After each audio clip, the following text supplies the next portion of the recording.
People love him already. He's got the Rhode Island twang. The long pass to Moore and a pin block from Martin. Tune in to Cam's Corner.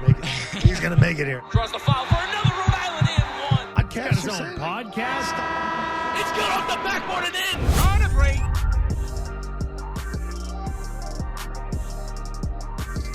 And we are back, guys. Welcome back to another episode of Cam's Corner, Season 3, Episode 24, Episode 92 overall. So still on that road to 100, getting there slowly but surely. But today we got Keith Labelle in the house. We're not in the studio at Cam's Corner. We're at the University of Rhode Island in the classroom that Keith has taught a lot of classes at, taught classes that I've been in as well.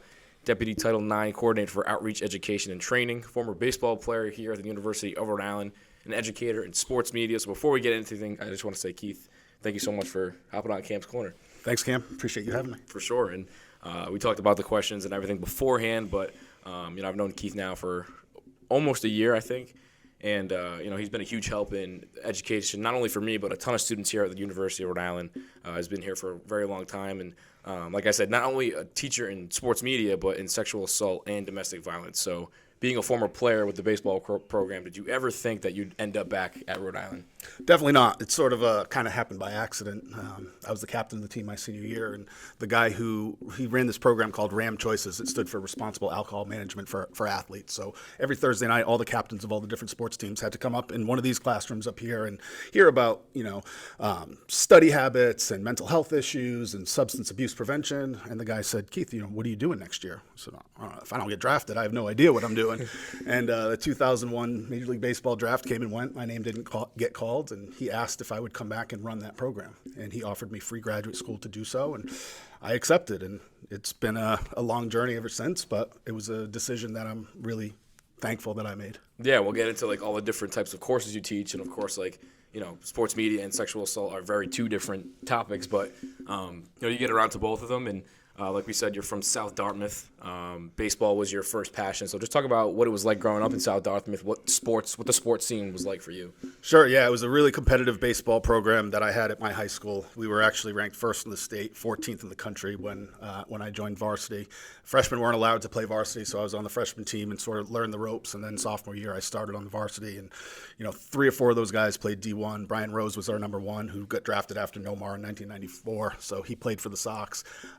We had a pretty good team, but growing up, I was more interested in hockey, to be honest with you. I played a lot of hockey growing up, but my very first varsity baseball game, and I don't know if you know the name, but he was a legend in my eyes at the time. Peter Gammons was at the game. He was the number one baseball writer in America at the time, and there were 25 scouts at the game. So it was a pretty competitive high school baseball league for sure. Yeah. So you played with some past pros, right? Oh yeah, wow. For sure. So that scene must have been crazy to play in, and you said sophomore year you started starting varsity and kind of growing in your own. Like, when did you really see yourself? Like, when did you envision yourself getting to that next level? Because baseball is there's so many different professional levels in baseball. So when did you see yourself all right, I can take this to the next level in college? Sure. I think the very first tournament we played in a pretty big tournament in varsity, my sophomore year, I was, like I said, starting on the varsity team, and we played Bishop Feehan, Attleboro, sort of the big baseball schools in the area in the opening season tournament. And first game, I hit 2 home runs and went 4 for 5 kind of thing. And I felt like I belonged finally. And I had always been good on younger teams growing up, but at that point, I knew that my baseball talents were going to take me somewhere, hopefully. Who were the mentors on the baseball side? Before we get into everything else, baseball first. Who were some people that kind of push you? Yeah, for sure. My high school baseball coach was another legend in the area. His name's Tom McDermott. He got drafted. He played in the Orioles organization. He was a catcher like myself, and he actually played high school baseball with Jerry Remy. And he was a tough coach, but he was very fair, and he sort of taught me the nuances of the game, the little idiosyncrasies. He was a guy that was doing baseball analytics before baseball analytics were popular. He sort of taught me really how to play the game. So he was definitely a role model and a mentor growing up. Yeah, so at the high school level, it was obviously different back then than it is now to, get your name on college radars and things like that. So how did you do that for yourself? Was it more so the mentors that you had, or was it you kind of just reaching out to schools and just playing at the top of your game. Yeah, it was very different back then. I was lucky that I had so many good players on my team that other coaches were coming to see and recruit, and I was young, so I kind of got that exposure from as a sophomore in high school. And then I went to a bunch of different camps, recruiting camps, and I sent out my stats and my old school VHS tape. I sent it all over the country, and I got a lot of good feedback from that. I got a lot of schools from down south, out west, sort of recruiting me, but I knew I wanted to stay closer to home. So the 4 schools that really had a vested interest and I took recruiting trips at were URI, obviously, UMass Amherst, Providence College, and UNH. And 2 of those 4 schools lost their baseball program while I was still playing. PC and UNH lost their program. So I feel like I made a good decision coming to URI. Yeah, for sure. And if you look back at everything, long career, almost played overseas. We'll get into that too. But your most memorable moment with the Rams, like playing, it could be like on the field or locker room, something that you think back and you're like, I'll never forget that moment. Well, there's certainly a lot of them, but one a story I was telling the other day is my very first conference weekend, senior year. I was the captain of the team. We drove down to Virginia Tech. We got rained out the first day, and Mike Vick was at Virginia Tech at the time as their quarterback. And we went in on the indoor football field, their practice facility. We took BP because it was pouring outside. And my parents came down to the game. They drove from South Dartmouth, 13-hour drive. I was the 2-hitter, so I don't know. I hit a double or something. The 3-hitter came up after me, hit a base hit up the middle, and I got thrown out by about 10 feet, and I didn't slide. I ran the catcher over. I was so frustrated that I got thrown out. I ran the catcher over, and I got thrown out of that game and ejected for the next game. So my parents drove 13 hours, 26 hours total to see me play half inning of baseball. What was your style as a player? Were you more like an assertive type of player? Like what was your I guess like the emotion you played with? Like, I mean, there's a lot of like passive players, things like that. Like you just said, like you just were out of frustration, like that kind of moment. What kind of player were you growing up? Yeah, that was actually pretty out of character for me. I wasn't really that fiery of a guy. I tried to always be calm, cool, collected. I tried to be a leader on the field and off the field. I was a 2-hitter. I was an infield guy, so I played third base. I moved over to second base a little bit my senior year. But I always loved catching. I loved sort of being the quarterback on the team and kind of controlling the style of play, the pace of play. I would always be the guy that went out and talked to the pitcher if he was struggling. So I tried to be a leader on and off the field for my teammates. Yeah, and your mindset, too, at the time as an athlete. I mean, we've talked about it a lot throughout the classes that I've been in and getting to know you more. But, for the people watching, did you ever feel like you had a sense of direction, where your career might take you? Yeah, I wasn't really sure. I sort of ran into a little hiccup my sophomore year. I had a deep vein thrombosis, so I had a blood clot in my subclavian vein, and they didn't know what it was. I went to the training room. They thought I got stung by something because my arm was swelling up because it was filling with blood, and the blood wasn't getting back to my heart. So that sort of threw a little wrinkle into my college career plans. I ended up going to Kent County. I was in Kent County for a while. They put me on a bunch of different medications to try to get rid of the clot. I had to get rushed to Mass General. I had surgery. They removed my first rib. I was in the hospital for 3 weeks. I lost 50 pounds. And the doctor who operated on me said, you might not ever play again.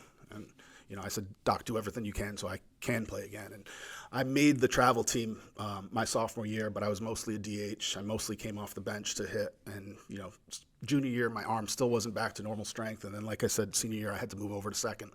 So I just always took the mindset that I had to get a little bit better every single day and keep working and keep persevering. And that's one of the things that I'm most proud of is that I'm one of 2 guys that made it through all 4 years that I got recruited with. We got recruited with about 25 guys my freshman year, and only 2 of us made it all 4 years. Yeah, I don't want to jump the gun too much yet, but like, how do you take that mindset that you had then into what you do now? Yeah, I think it's very similar, and I think it helps that I was a college baseball player. I think I try to implement the same mindset into teaching and into my presentations and into supervising interns and everything I do in the professional field now. I sort of learned as a Division I baseball player. Yeah, and then take me to just like the journey. You know what I mean? Like of before graduating, you're playing again college baseball, a lot of adversities, but. When did you see that pro opportunity wasn't going to happen and you wanted to stick with teaching, or before you got into like what you wanted to do? Like, when did you know that the pro level wasn't going to happen? Sure, I would say, yeah, after my injury, I pretty much knew that getting drafted was definitely going to be a long shot. You know, I came back and I still was able to be an average Division I player. You know, I was a little better than average my senior year. Like you said, I had some opportunities to go and play overseas. At the time, it wasn't great baseball. It was in Austria, and they were allowed 2 Americans per team. They asked me to come over and sort of be like a player coach and play. And at the same time, I had that opportunity to go to grad school, and talked about it with my parents, and my dad said, you know, grad school is something that they can never take away from you. He said, baseball will be able to be taken away from you, everything else in your life. He said, once you get that master's degree, nobody can ever take it away from you. And I was getting an opportunity to get my master's degree for free, so I took it. And, you know, I thought it was a good choice. It was a tough choice at the time, but in retrospect, it was the best choice I ever made. Yeah, and for myself, like someone that's graduating in May this year, again, someone who's been a huge part only in this year alone, and probably like one of the best professors I've ever had. You've had a lot of people tell you that. But back in school, right before you graduated or right after you graduated, when you were my age, what was your mindset like at that point? Again, kind of like the same thing, like knowing that the pro level wasn't going to happen, but where did you want to take your career as far as that? Yeah, it was a confusing time. It was a stressful time because I'm not somebody who I don't like change a lot. I like to have my path mapped out in front of me pretty well, and I think most people are like that. So it was definitely a stressful and confusing time, but I think just taking the opportunity to get experience doing whatever you can do, and all the stuff we talk about in class, getting the reps and saying yes to everything and meeting new people and developing your network and, you know, just getting your name out there is the advice that I would have given my younger self and I give to my students now. And it's something that is a scary thing to do, and I didn't really know where the chips were going to fall at the time, but it certainly worked out in the long run. Yeah. Did you know what exactly it was you wanted to get into with teaching per se, or was it something like that just kind of happened? Yeah, it sort of fell into place totally by accident. I never thought I wanted to teach. I never thought I'd be back at URI. I never thought I'd be doing the work that I do now, whether it's in the sports media department or with the sexual violence prevention. I certainly never thought about it as an undergrad. But as I look back now, 20, 25 years removed, it sort of makes sense with everything that I did, being a communications major, liking to public speak, sort of being a leader. It sort of is a perfect fit, even though at the time I never would have imagined myself where I'm at today. Yeah, we can get into the sports media aspect as well, and that kind of like plays its part because, again, growing up, playing baseball, playing numerous amounts of sports, loving sports in general. But how did you get on the topic of sexual assault and domestic violence? How did you seek that interest and want to educate students on that? Yeah, it was more of an ignorance, not even an interest. Like I said, that guy offered me free grad school, and at the time, URI received a $300,000 Department of Justice grant called the VAWA grant, the Violence Against Women Act grant that Joe Biden actually originally authored. And my role was to start a peer-to-peer mentoring group of students, and all of my buddies were athletes or sort of the non-traditional students that weren't working in women's centers doing sexual violence prevention work around the country, and then to give presentations, interactive, informative, educational presentations to incoming freshmen in URI 101. And even the first year when I was getting trained, I didn't really get it. I didn't really understand it. I said, this is great. Give me free grad school. It's an opportunity for me, but I didn't look at it as really being helpful to the URI community until I gave my very first presentation, and I'll never forget it. It was in Browning Hall, one of the freshman residence halls. It was in September. It was hot. I was sweaty. I was a little bit nervous, giving my very first presentation to 2 different sections of URI 101. And I said, I've been here the last 4 years. I really don't think this happens here. It happens in big cities, in New York and Boston. It doesn't happen in Kingston, Rhode Island.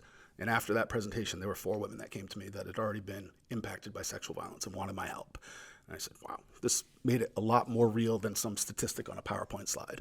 So it's something that I became passionate about, and especially getting guys involved in the movement. And I just think there's a huge misperception when it comes to sexual violence, and that people make it up or people get Me Too'd and have false reports of sexual violence, and that's just not the case. Most dudes are good dudes. Most guys don't sexually assault women. There's about 6% of guys that cause 90% of the campus sexual violence. So getting the other 94, 95% of guys on board and saying, this is not right, and let's stand up, speak out, and do something about it is something that I've become passionate about over the last 20 years. Yeah, and you look back at that first presentation, too, and a lot of the questions that I ask broadcasters in specific is how they found their voice in broadcasting. How do you feel like you found – I feel like you have a very strong voice and you can control a room very, very well, and you teach that into our classes as well and to the students that, that you teach in every other class. But your voice, just how do you feel like you have – gotten comfortable in front of a large crowd and the camera and things like that? Yeah, I think it's just getting reps. I think it's the more you practice, it's sort of like riding a bike or learning to swim. Once you learn how, you never forget. You might get rusty, but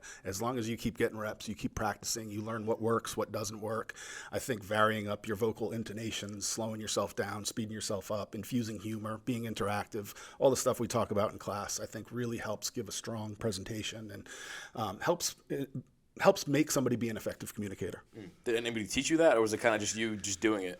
Yeah, I think, I say this a lot. Most of the college classes I took, I used nothing from except my public speaking class. And Dr. Quenu, a lot of people kind of took her classes because they thought it was an easy A, and I got an A. Most people got A's, but it was what I learned the most in college. And she legit had us read like Shakespeare passages, but do it with different vocal intonations and different vocal varieties and slow ourselves down and speed ourselves up. And, at the time I didn't think much of it. And looking back, that was a course that really shaped my career. Yeah. How does that feel to like have students tell you the same exact thing? Oh, it's rewarding for sure. People don't get into working in higher ed, and unless you're a basketball coach for the money. But I think it's the most rewarding part of what I do, seeing students be successful, having students get that aha moment and really take the next level and get jobs, establish careers, and look back or be back in touch with me and say, thank you for helping me step out of my comfort zone and find my voice.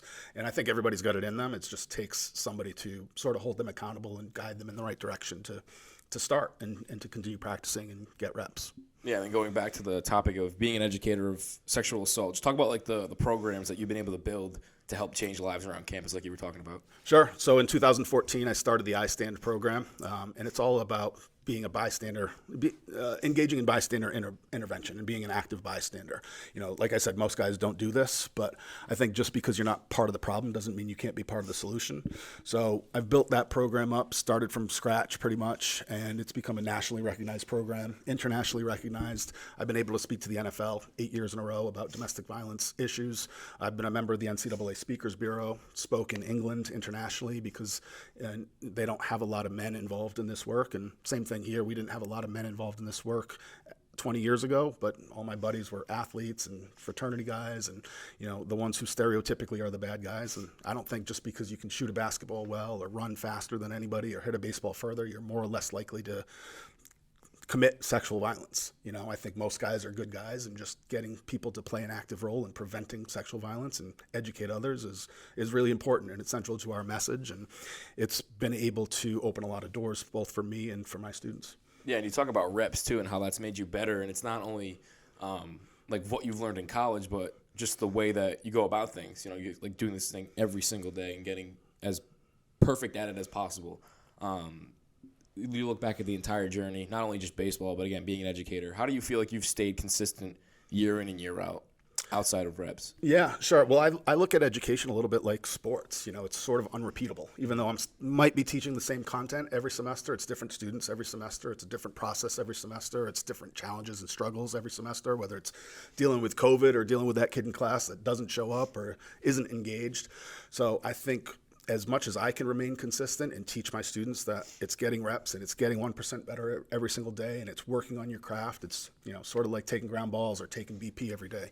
You can't stop because you won't be successful in the long run. So I think if we take BP every day, we take ground balls every day, we practice speaking every day, we're just going to get better, and it's going to improve us in the long run. Can you talk about like the first time you were assigned to a class, the first time you taught outside of the sexual education stuff, the more so sports media aspect of it? Sure. I taught a couple different comm classes along the way. I taught like public speaking, which was mostly first-year students. It was okay, and I really fell in love with teaching. Actually, I think it was your class. I had taught 370 once before. It was the sports branding class, but I just found that students were a lot more engaged than a freshman level public speaking class, and students were really committed to getting better. And interestingly enough, what I learned the most, and I think my biggest takeaway from your class, is I started holding people accountable. And I started being a little bit more disciplined, a little tougher, a little stricter as a professor, and I think students really I don't know if they necessarily enjoyed that. Maybe you can speak more to that than I can. I don't know if they enjoy it, but I think they respected it a little bit more. In the past when I taught, just because I was an adjunct, I tended to be a little bit more lenient and let people get away with a little bit more. And when I stopped doing that and started holding students accountable and started, trying to educate them that this is going to help them in the future. The more you do the work now, the more it's going to pay off in the future. And, I think students had that aha moment, and I myself had that aha moment and thought, this is sort of the way to go. So my class was the first time you were like, all right, I got to start like asserting dominance a little bit more. Or? Yeah, I would say that your class, it was the first time that it was successful, that it really worked, really clicked. And I think that speaks to the students that were in the class and sort of the whole thing. But I don't think I'll ever be as lenient as I had been in the past anymore. Yeah, because, I talked to you a lot about Coach Dan Mazzulla. So, like, having somebody like that in my life, I've always tried to seek out of other people. And for the first time in school, for an educator, like, that's the first time I've ever, like, got that back. You know what I mean? If that makes sense. I do. Yeah. And you can attest to like a lot of professors just going there, teaching the class, and that's it. But to have like a connection with the professor and be able to like have that even like post grad, like that's huge. So like I'll be able to talk to you even when I'm done with school, when I'm at my first profession, and like you said, I would love to come back and talk to the classes because that's like a full circle type of thing, and you don't come across that on an everyday basis. So. Just to have that kind of connection with students, what does that mean to you to be able to reach out to people and see like how successful they've been? You better come back. Yeah. Well. No, that's why I do it. That's why I do what I do because, it's really rewarding. It is that full circle moment, and to see students be successful, come back, and then give back to the next crop of students is really something that I'm trying to implement and instill within this program. And I think this program has the opportunity to be the best program in the country, the best sports journalism program, hands down, in the whole country. And I think that is dependent on students like you who go out into the world, become successful, and then come back and give back to the program. And I think education, like anything in life, is all about relationships, and being invested in students and cultivating or trying to cultivate relationships with all of my students is something that I aspire to do. Because if I just come in for the paycheck, then students see through that, and it's not really fruitful or rewarding for me either. So I think the best part of my day is seeing my students be successful and hearing from students who have graduated and are doing it in the world, saying, thank you, I appreciate that. That's really that's my why. That's what drives me. Right. Is it harder to teach things that are like a little bit outside of your comfort zone, like more so like kind of like more of the stuff that I do? Like that wasn't like your specific field of study as far as sports, but is it harder to teach that stuff, or is it kind of like having students like me and like other kids that are more knowledgeable to kind of bounce off that energy in class? Yeah, I think everything is challenging, and everything has its own set of challenges. I think teaching sexual violence prevention to a bunch of athletes or a bunch of fraternity guys that think that they are the targets and don't really want to be there is difficult in and of itself. I think, not really having experience in education can be difficult. I think, not having a super strong background in sports marketing or journalism was a challenge at first. But I think like anything, I learned just as much from my students as I think my students learned from me, and continuing to grow, continuing to challenge myself, continuing to sort of step outside the box of what I'm comfortable with makes me just a better professor in general. I know you talked about the 4 girls that were very highly impacted by the first presentation you gave. Has there ever been a moment like that in the classroom where you've noticed a student really succeeding and like passing that bar of like expectation, like the first time you noticed like, okay, I can like really make a difference in the classroom and the sports aspect too? Every semester. Yeah, I think, like I said, teaching is sort of like sports. It's unrepeatable. You never know what you're going to get.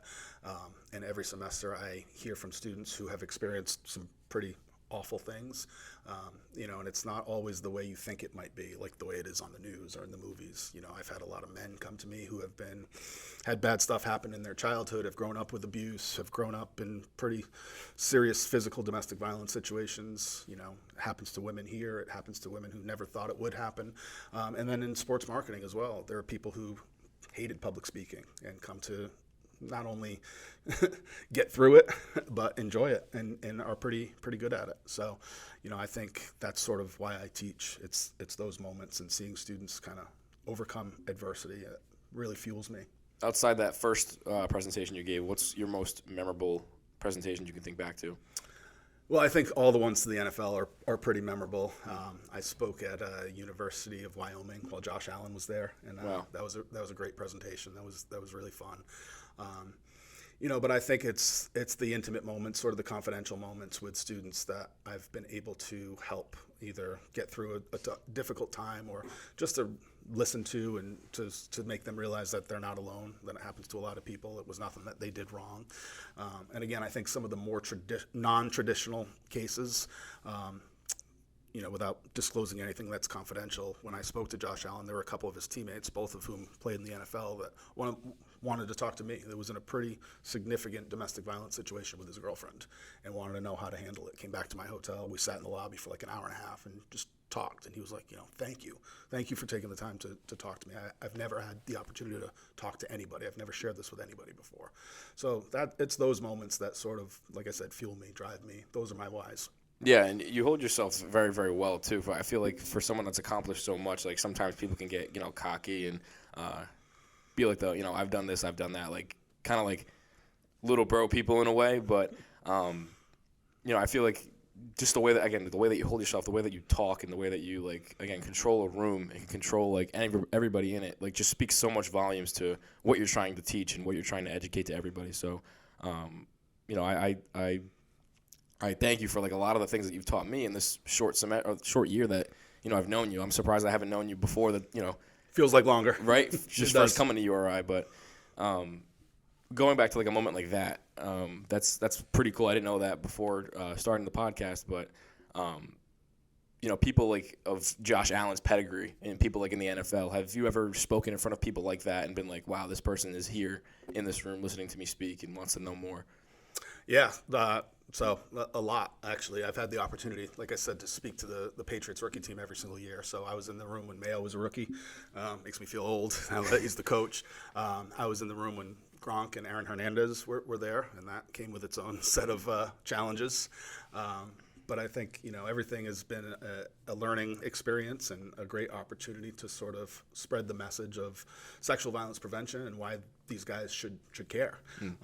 And, I don't have as much of a relationship, obviously, with, like, Josh Allen or University of Minnesota hoops team or University of Wyoming football team or the Patriots as I do with athletes here. But I've definitely seen a shift in the culture here and people holding their teammates and their friends accountable and really buying into the messages of standing up for what's right. And that's not just with sexual violence. It's, with racism, with homophobia, with any sort of oppression. I think it's important to stand up, speak out, and be a part of the solution, even when you're not part of the problem. So you do the Patriots stuff every year to the rookie team? Well, I did until the Ray Rice incident happened, and then Roger Goodell kind of took that over. Okay. So outside of speaking on, like, sexual assault and domestic violence, is there anything in sports that you would want to accomplish before, like, you retire, as far as speaking with athletes or doing stuff in the sports realm? I think I'd really like to have more of an enhanced role in the sports media department. I think there's a huge opportunity here. Given that I have a pretty good relationship with the Rhody Athletic Department and now a pretty good relationship with the communications in the Harrington School, I think there's an opportunity to grow this program and cultivate relationships with students and get students who have been successful in this program to come back and give back to the program. And, I think that's all a benefit not only to the school but to the students who are coming up in this major. And I think the more successful you guys are, the more successful the program will be. And I'd love to be a part of that. I'd love to be involved in, like you said, staying in touch with you guys, everybody from your class cohort, but cultivating the new incoming crop every single year and making sure that they're successful too and sort of give back and have that mindset where they're going to get 1% better every day and they're going to do things not only to benefit themselves, but benefit this program and this university and this athletic department. Yeah, and we talked about your entire journey and not only playing baseball, again, being an educator and everything like that. When you look back at your younger self and you have all the information, all the knowledge that you have now, what would something you would tell your younger self today that you didn't necessarily know when you were that age? I would say do the work now. Work hard now because you're going to work at some point in your life, and rather do it when you're 21, 22 than when you're 42. I would say say yes, take every opportunity to get reps, get better, step outside of your comfort zone, take chances, meet people, never say no, never turn down an opportunity. I don't think you're going to regret the things you you did, you'll regret the things you didn't do. And I had a couple opportunities when I was younger that I said no to. I wasn't as confident in myself, and I had an opportunity to try out for the Cape League and play. And I said, nah, I just had surgery. I don't know that I'm good enough. I'm not going to go. And who knows? I could have gone, and I could have been a bench player. I could have gone, and I could have just been an intro player until the studs got back from the College World Series. Or I could have played and really improved my game and stepped up. But I turned that opportunity down, and it's something I sort of kicked myself for. So I would say, say yes to everything, work hard now. And, people think that college is hard, but when you get into the real world, you'll find the real hard. And the last question we'll end off on is, you talk about like the aha moments that you've seen students have and things like that. What was your aha moment teaching, your most memorable moment teaching when you realized, again, like we talked about, like, this could be like whatever I make it, whatever I want to make it, and I can make it as big as I can. Sure, I think I've had a lot of those over the years, but I think probably my biggest one was during your class to 370. Like I said, holding people accountable and really taking a different approach, and instead of being the nice guy professor or the professor that everybody wanted to take for an easy A, being sort of more of a mentor figure and a coach, and instilling some sense of discipline into the classroom, and demanding excellence from everybody, because I think students definitely surprise people and they step up to the plate, and I think they at times even surprise themselves, and I think that it allows them to grow and it allows me to grow as an instructor, and I think that's a win-win for everybody. Definitely, Keith, and I appreciate you again for hopping on Cam's Corner. We're talking about this a little bit. I wanted to get you on Cam's Corner. Very glad that you took the time, hopped on. This has been very cool experience for myself as well, but I'm sure you've seen some episodes with the last question, the $1 million question I always ask everybody is, what'd you think of Cam's Corner? I love it. I think you're killing it. I'm excited for you to come back and sign autographs in my class someday. I hope so. I mean, I'll tell you a quick little story. From like my freshman year of high school, to my whole high school career, every teacher I met in her room, and on the board, whatever it was, I'd always write my signature everywhere. I'd be like, oh, you're gonna need that someday. You're gonna need that someday. I would do that. I any teacher that's watching this that knows what I do, everything that I could get my hands on, I'd write my signature on it every time. I'd be like, you're going to need that one day. So for people like you and people that I meet to, say that, oh, you're going to be doing that one day, it kind of opens my eyes, and it's so cool to, look back at those kinds of moments and see how far I've come, for, the students to be playing my podcast in class and seeing how far I've come from my first interview to now. It's pretty surreal. So, I'm not going to stop. I'm going to keep going. I don't know how long Cam's Corner is going to last, but episode 92, eight more to 100, which is pretty cool. 3 years in the making, so I'm very happy. Again, Keith, thank you so much for hopping on. Anything you want to close off with? No, hey, sky's the limit for you, Cam, for sure. Thank you. I appreciate that, Keith. So keep streaming Cam's Corner, all podcasts, platforms, Spotify, Apple Podcasts, Google Podcasts, YouTube at Cam's One Corner, and on all social media platforms. Again, thank you guys for tuning into Cam's Corner. We'll see you guys in the next episode. On a break.